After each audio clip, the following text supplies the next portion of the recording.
Hello and welcome to my YouTube channel, and welcome to the part of the YouTube channel that I call Awakening.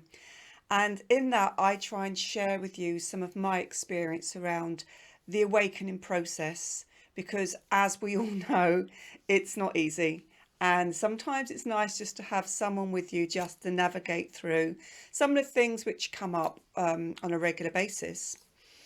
And I've been very much drawn to talk to you about when we repeat patterns of behavior or thought patterns, how we can understand them and how we can navigate our way through them, because it's something that we all do and it is part of our learning journey. But as you know, when we're in it, sometimes it's hard to see what we're actually meant to be learning, because the emotion is far too high. It sort of overtakes all logical thinking. So it's really interesting, and I do always want to prefix this with whatever information I give to you and is channeled to me or comes from my own experience, I ask you please to be discerning. It might not resonate with you. It is simply a new way of perhaps looking at things. I am not saying that what I teach and explain is 100% right. All I'm doing is trying to open up perhaps some new ways of thinking that you might come into and that might help you through the process. So I wanted to talk about when we make the same conscious decisions, when we have the same outcomes to situations, because we create a pattern of behavior that finds itself in a loop. And that pattern of behavior might be around relationships.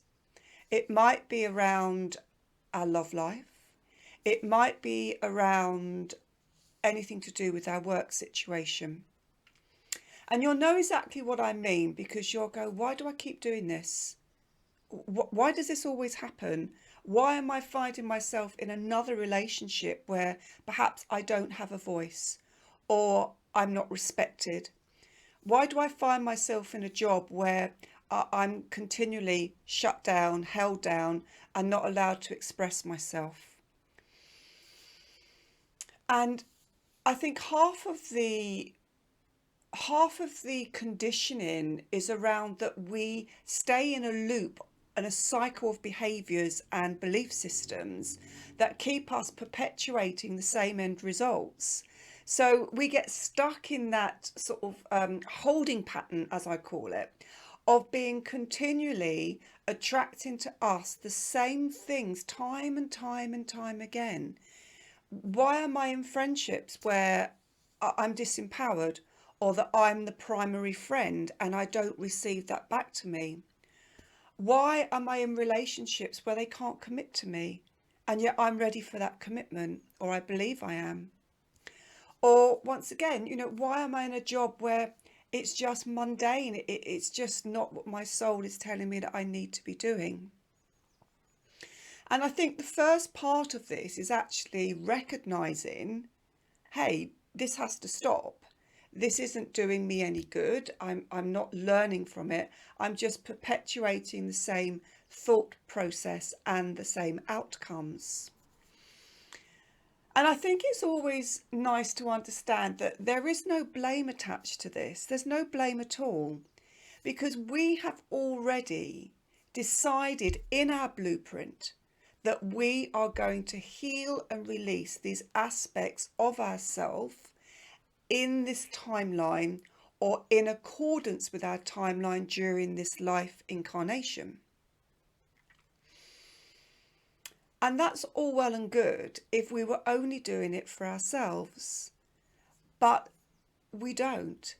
When we choose to come back into this program that's existing at the moment, we choose to come down to not only heal our soul wounds, to understand the echoes of the past that are very much woven into our blueprint, but on top of that, we put in the fact that we're also coming down, and we have an agreement to come down to clear the ancestral lines as well. whether that means we're clearing down the divine masculine or down the divine feminine, or a combination of both, which is really heady and very heavy. We've agreed to come in and take that pain because it's already programmed within our DNA. And we've agreed that we're going to work in order to release that on behalf of our ancestors. So you've got two aspects of having to deal with these programmings, but actually then we're going to throw in a third one, because some of us have also agreed to take a slice out of the collective consciousness to also heal. And I have to say, for me, sometimes I thought, well, why would I even do that? Because actually there are three things I'm trying to heal here.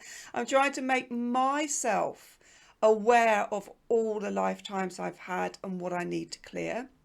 And then you're saying, actually, I need to do that for all of my ancestors. Wow, well, that's huge in itself. And oh no, and by the way, you've agreed to help clear the collective consciousness. Therefore, you hold that resonance within your blueprint as well. So once we understand why sometimes we are overwhelmed, why sometimes we feel as though we're pushing against that closed door, it's easier then to try and make headway and to try and resolve some of our issues. So I'm going to take it first of all from the first perspective in terms of clearing for ourselves, clearing all of those lifetimes. And remember, we've had thousands and thousands of lifetimes. And we are clearing the negative energies, the low density frequencies that we have chosen to experience in order to understand duality. Because we've already separated from the source, which is all light, and yet we needed to understand the polar opposites of source. Therefore, we need to experience what it feels like to be disempowered, to be enslaved, to be persecuted, to be not heard, not seen. And then tie into that as well some of the contracts that we've contracted to throughout these lifetimes. And also maybe we're carrying a curse, or we're carrying some form of energetic low resonance with us. And then we're trying to unpick that. So going back to the very first thing that I said, part of the process of awakening, the major part of awakening, is doing our shadow work and understanding why we create the same patterns of behavior. And the fact that we need to take responsibility for that. How many times have we blamed other people? How many times have we not seen our part in that situation and the end result? And that's complete avoidance, and that doesn't allow us to grow and learn. And we don't look at it from a perspective of being judgmental or pointing the finger. We look at it from our learning, because we can't learn unless we experience those things. So for instance, if you are in a family that doesn't understand you, stop pushing against that door. If you're with friends who don't understand you, stop pushing against that door, because it's about you being able to be true to yourself and to understand yourself without the need of validation from family and friends. Because when we hit the awakening journey, the chances are you won't hit it at the same time as all of your friends, and you will be seen to be different. I personally quite like to be different. But for you, it's going to be a trigger. And that rubbing up against the negative and the confrontation will trigger in you your need to be empowered, and your need to be heard, and your need to be seen and recognized. But when you go in and you start understanding that, you can actually navigate your way through that a lot better. When you get into relationships where you attract people who can't commit to you, What is it that you give out that allows that person to be attracted to you in the first place? What perhaps can you not commit to that allows you and seeks like one of those missiles to find someone who's going to give you what you're currently wanting, which is not commitment, but actually it's the opposite of what you want, because you do want that commitment, but there's something that you hold on to that's stopping you connecting to someone who's ready to commit to you.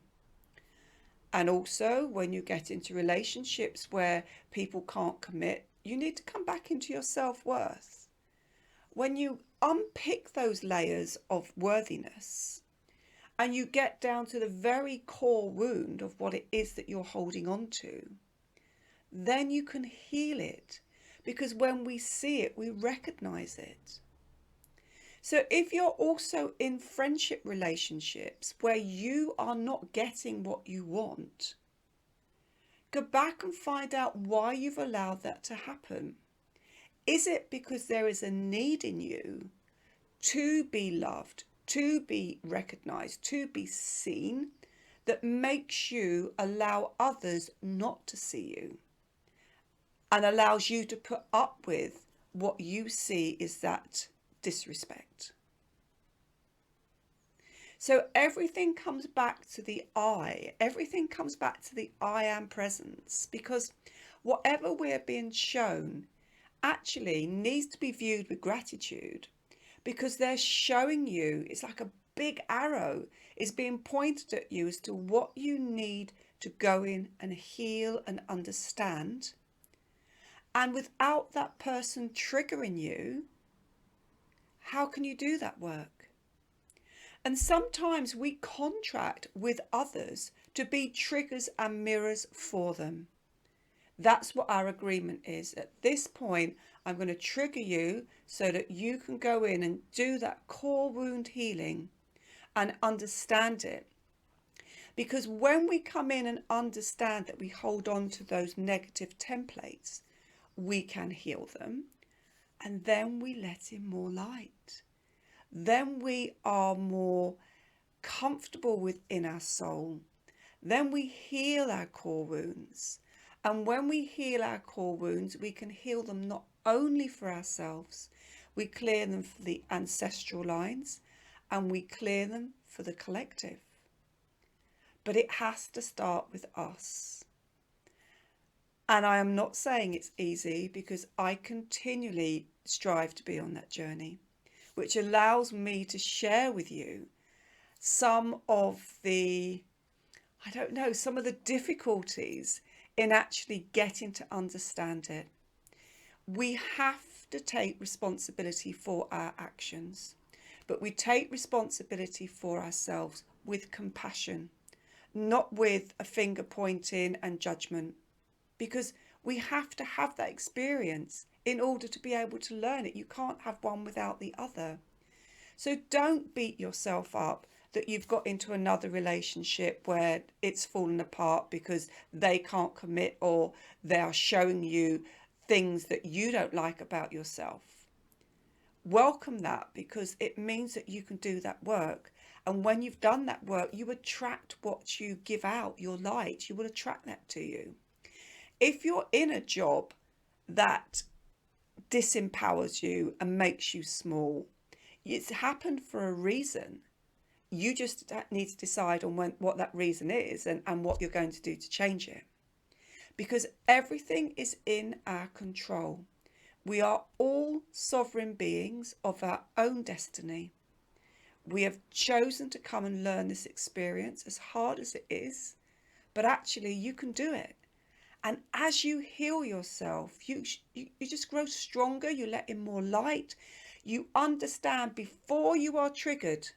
You understand what is happening. Therefore, you don't have the same response. So I want you to know that you are all amazing beings going on a very difficult journey, of which we have forgotten all of our knowing. And it's only as we awaken that we allow that knowing to come forward, and we can get to understand who we are, what's created this holographic image that we have of ourselves.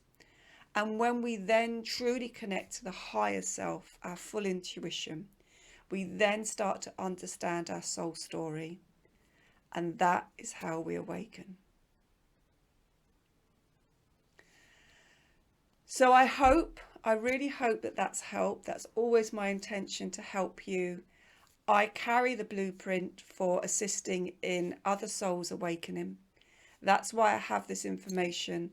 That's why I'm able to work with the dragons. That's why I'm able to work with all of my galactic helpers, and also the crystal skulls that I now work with.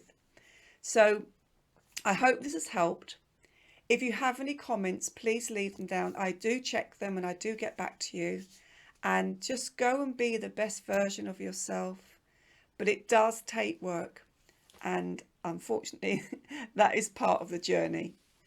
So I wish you well, and just know you're doing an amazing job. And we are all trying to shift and change and hold those vibrations. So thank you so much for subscribing to my YouTube channel. If you'd like to follow me on my Facebook page is Light Soul Spirit, and my website is tinaslade.org. And just go and be the amazing light that you've come here to be. So with much love and gratitude, I thank you, thank you, thank you.